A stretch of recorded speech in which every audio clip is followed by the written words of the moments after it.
Hello and welcome to cricket Venkatesh. So ball మళ్ళీ బొక్కబోర్ల పడింది. Ashes సిరీస్లో సెకండ్ టెస్ట్లో కూడా ఇంగ్లాండ్ ఓటమి చవిచూసింది. 5 మ్యాచ్ సిరీస్లో they are already down 2-0 with 3 matches to go. So ఆ మూడిట్లో 3 గెలిచి యాషెస్ గెలుస్తారన్న నమ్మకం ఏమాత్రం కలగట్లేదు. The way they are batting, చాలా దారుణమైన బ్యాటింగ్ చేస్తున్నారు వాళ్ళు. ఆస్ట్రేలియాలో వాళ్ళు యాషెస్ గెలిచి 15 years అవుతుంది ఆల్మోస్ట్. 2010-11లో లాస్ట్ టైం వాళ్ళు యాషెస్ గెలిచారు అక్కడ అండర్ ఆండ్రూ స్ట్రాస్ కెప్టెన్సీ. అప్పట్లో అలిస్టర్ కుక్ బ్రిలియంట్ బ్యాటింగ్ వల్ల అప్పుడు గెలిచారు. ఆ తర్వాత వరుసగా 3 టూర్లలో యాషెస్ ఓడిపోయారు ఆస్ట్రేలియాలో. అప్పుడు జరిగిన 15 టెస్టుల్లో 13 టెస్టులు ఓడిపోయారు, 2 డ్రా అయినాయి. ఇప్పుడు మరో 2 టెస్ట్ మ్యాచ్లు ఓడిపోయారు. So last 17 test matches in Australia, దాంట్లో వాళ్ళు 15 టెస్టులు ఓడిపోయారు. సో ఆస్ట్రేలియాలో వాళ్ళు గెలవడం అనేది ఇంపాసిబుల్గా కనిపిస్తుంది. పర్టికులర్లీ ఫస్ట్ టెస్ట్ 2 రోజుల్లో ఓడిపోయారు. ఆ పిచ్ చాలా స్పైసీ పిచ్, కానీ వెరీ గుడ్ పిచ్ అని చెప్పి ఐసీసీ దానికి ర్యాంకింగ్ ఇచ్చింది. అంటే వికెట్లు పడ్డాయి, maybe batting was bad and it was a fast and bouncy track. అది సెకండ్ టెస్ట్ మ్యాచ్ బ్రిస్బేన్లో పింక్ బాల్ టెస్ట్ అది. కానీ ఆ పింక్ బాల్ టెస్ట్లో first 2 days was good for batting. Third day రోజున under lights ball was doing a bit, అది England కొంప ముంచింది.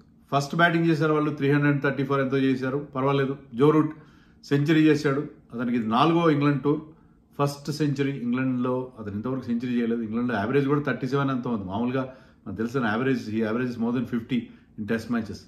సో ఆస్ట్రేలియాలో అతని రికార్డ్ అంత గొప్పగా లేదు, సెంచరీలు లేవు. 9.5 సెంచరీలు ఉన్నాయి బిఫోర్ దిస్, బట్ సెంచరీలు లేవు అతనికి. కానీ ఆ సెంచరీ దక్కింది మొత్తం మీద. అతను బ్రిలియంట్ బ్యాటింగ్ జో రూట్ కనుక ఈ టూర్లో సెంచరీ చేయకపోతే నేను మెల్బోర్న్లో నేకెడ్గా రన్నింగ్ చేస్తాను అని చెప్పి మాథ్యూ హెడెన్ ఒక స్ట్రాంగ్ స్టేట్మెంట్ కూడా ఇచ్చాడు. బహుశా అలాంటి ప్రమాదం మనకు తప్పింది.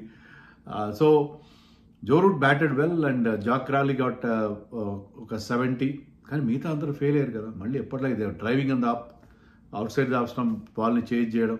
ఇంగ్లాండ్ చాలా క్యాజువల్ బ్యాటింగ్. ఆ బ్యాస్ బాల్ ఏంటో, ఆ టెక్నిక్ ఏంటో అర్థం కాదు. వాళ్ళ కోచ్ మార్కస్ థెరస్కోటెక్ బ్యాటింగ్ కోచ్, అతను కూడా అడిగితే ఏదో ఒక స్టైల్ ఉండాలి కదా అంటాడు. కానీ ఆ బ్యాస్ బాల్ సపోర్ట్ చేస్తున్నాడు అతను.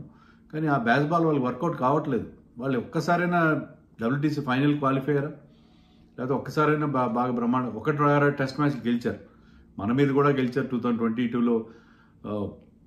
మనం పెద్ద స్కోర్ చేసినా మనని దాన్ని ఓవర్టేక్ చేసి గెలిచారు. దేర్ ఆర్ సర్టన్ అంటే కొన్ని స్ట్రే మ్యాచెస్ ఉన్నాయి. కొన్ని మ్యాచ్లో అడపాదడప వాళ్ళు బ్యాస్ బాల్ టెక్నిక్ వాళ్ళకి పనికొచ్చిన, ఆ అగ్రెషన్ పనికొచ్చిన మాట బాగానే ఉంది. కానీ ఓవరాల్గా ఆ స్ట్రాటజీ వాళ్ళకి బెడ్స్ కొట్టినట్టే మనకి అనిపిస్తుంది.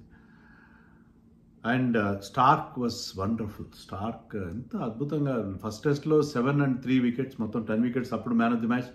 ఈసారి కూడా మ్యాన్ ఆఫ్ ది మ్యాచ్. ఈసారి ఫస్ట్ ఇన్నింగ్స్లో 6 wickets తీశాడు. ఇనీషియల్గానే బ్రేక్ త్రూస్ ఇవ్వడం, తర్వాత కంటిన్యూ చేయడం. అంటే స్టార్క్ ఒక్కటి చాలు వాళ్ళకి. మనకి అక్కడ హ్యాజల్వుడ్ లేడు, ప్యాట్ కమిన్స్ లేడు. అయినా Starc with not so effective partner still he's causing lots and lots of damage. First ఇన్నింగ్స్లో 6 wickets తీయడంతో పాటు ఈ స్కోర్డ్ 77, టాప్ స్కోర్ అవుతుంది. ఆస్ట్రేలియా ఫస్ట్ ఇన్నింగ్స్లో నోబడీ గాట్ 100. కానీ మీరు టాప్ 6 చేస్తే అందరూ 30 కంటే తక్కువ ఎవరు చేయలేదు. దాంట్లో 4 హాఫ్ సెంచరీలు చేశారు. సో ఎంత బాగా ఆడుతున్నారు, ఎంత కన్సిస్టెంట్గా ఆడుతున్నారు వాళ్ళు అనేది అర్థమవుతుంది. So they were very very consistent. And Starc was top score 77. ప్రతి ఒక్కరు all 11 Australian batters scored got into double figures. ప్రతి ఒక్కరు 10 కంటే తక్కువ ఎవరు చేయలేదు. And even Scott Boland got 21 not out. So వాళ్ళ బ్యాటింగ్లో ఎంత డెప్త్ ఉంది, అంత బాగా వాళ్ళ టైలెండర్స్ కూడా batting. India has to learn a lesson from them. So మీరు బ్యాట్స్మెన్ బౌలింగ్ చేయాలి, బౌలర్స్ బ్యాటింగ్ చేయాలి. సో అది ఆస్ట్రేలియా ఎవరు సెంచరీ చేయకపోయినా కూడా దే స్కోర్డ్ 511 runs. సో వాళ్ళకి హ్యూజ్ ఫస్ట్ ఇన్నింగ్స్ లీడ్ వచ్చింది. అంతా మోర్ దెన్ 150 runs లీడ్ వచ్చింది వాళ్ళకి. 170 runs లీడ్ వచ్చింది, 180 runs లీడ్, ట్రిమెండస్ లీడ్. ఆ లీడ్తో England when they batted second, ఏమి అసలు third day evening under lights టప్ప రాలిపోయారు. ఐ థింక్ 80 runs తేడాలో 6 wickets టపటపా పడిపోయినాయి. బట్ ఫోర్త్ డే రోజున there was some resistance from Ben Stokes and Will Jacks. ఆ బ్యాస్ బాల్ వదిలేశారు. ఆల్మోస్ట్ 4 గంటలు బ్యాటింగ్ చేసి ఆల్మోస్ట్ ఒక సెంచరీ పార్ట్నర్షిప్ వాళ్ళు సాధించారు. బట్ ఒక అద్భుతమైన catch by Steve Smith Will Jackson out చేశాడు. స్లిప్స్లో I think is the best fielder in the current Indian వరల్డ్లో. అతను మించిన స్లిప్ ఫీల్డర్ లేడు. సింగిల్ హ్యాండ్తో డైవ్ చేసి లెఫ్ట్ హ్యాండ్తో ఆ క్యాచ్ పట్టాడు. That ended that resistance from England. So Bazball వదిలేసి వాళ్ళు they try to grind themselves in, but అది కూడా కుదరలేదు. స్టోక్స్ కూడా 50 చేసి అవుట్ అయిపోయాడు. సో సెకండ్ ఇన్నింగ్స్లో not much resistance, but Australia took their catches. Michael Neser గా 2 కాటన్ బౌల్, 5 వికెట్లు వచ్చినాయి అతనికి. ఒక కాటన్ బౌల్ వదిలేసినప్పటికీ Australian catching was very good. Whereas England వాళ్ళు ఆస్ట్రేలియా ఫస్ట్ ఇన్నింగ్స్లో 5 క్యాచ్లు వదిలేస్తారు, as many as 5 catches. So వాళ్ళ బ్యాటింగ్ దారుణం, బౌలింగ్లో కూడా ఫస్ట్ టెస్ట్లో దేవర్ వెరీ గుడ్. అందరూ 150+, 140+ బౌలింగ్ వేయడం చాలా ఎఫెక్టివ్గా అనిపించారు on that spicy Perth pitch. కానీ ఇక్కడ బౌలింగ్లో కూడా దేవర్ బౌలింగ్ టూ షార్ట్, చాలా షార్ట్ బౌలింగ్ వేయడం. బ్రైడెన్ కార్స్కి 4 వికెట్లు వచ్చాయి, but I think he has given away more than 150 runs in his 29 overs. చాలా ఎక్కువ రన్స్ ఇచ్చేసాడు. సో ఎవ్రీబడి అసలు ఆస్ట్రేలియా యాక్చువల్గా వాళ్ళు బ్యాస్ బాల్ స్టైల్ వాడి more than 4 runs per over వాళ్ళు స్కోర్ చేశారు. సో వాళ్ళు చాలా అగ్రెసివ్గా స్కోర్ చేశారు. And Michael Neser selection was debatable, ఎందుకంటే మీకు నేథన్ లైన్ పక్కన పెట్టి ఒక స్పిన్నర్ని పక్కన పెట్టి అతను తీసుకున్నారు. Already they have a 4th seamer in Cameron Green, అయినా కూడా వాళ్ళు 5th సీమర్గా నెస్సర్ని తీసుకున్నారు. Neser got 1 wicket in the first innings, second ఇన్నింగ్స్లో గాట్ 5 సో ఆ సెలెక్షన్ కూడా జస్టిఫై అయింది వాళ్ళకి. చాలా అంటే బ్రిస్బేన్లో పెద్ద స్పిన్నర్స్ కూడా హెల్ప్ ఉండదు. అప్పటికి లబ్షియన్, ట్రావిస్ హెడ్ తలొక ఓవర్ వేశారు. ఈవెన్ ఇంగ్లాండ్ తరఫు నుంచి కూడా వాళ్ళు ఫస్ట్ టెస్ట్లో కూడా they didn't play spin. Will Jacks was there, Will Jacks got 1 wicket. But ఓవరాల్గా ఇంగ్లాండ్ అన్ని డిపార్ట్మెంట్స్లో ఫెయిల్ అయింది. ఆస్ట్రేలియా 65 అంత వాళ్ళ టార్గెట్.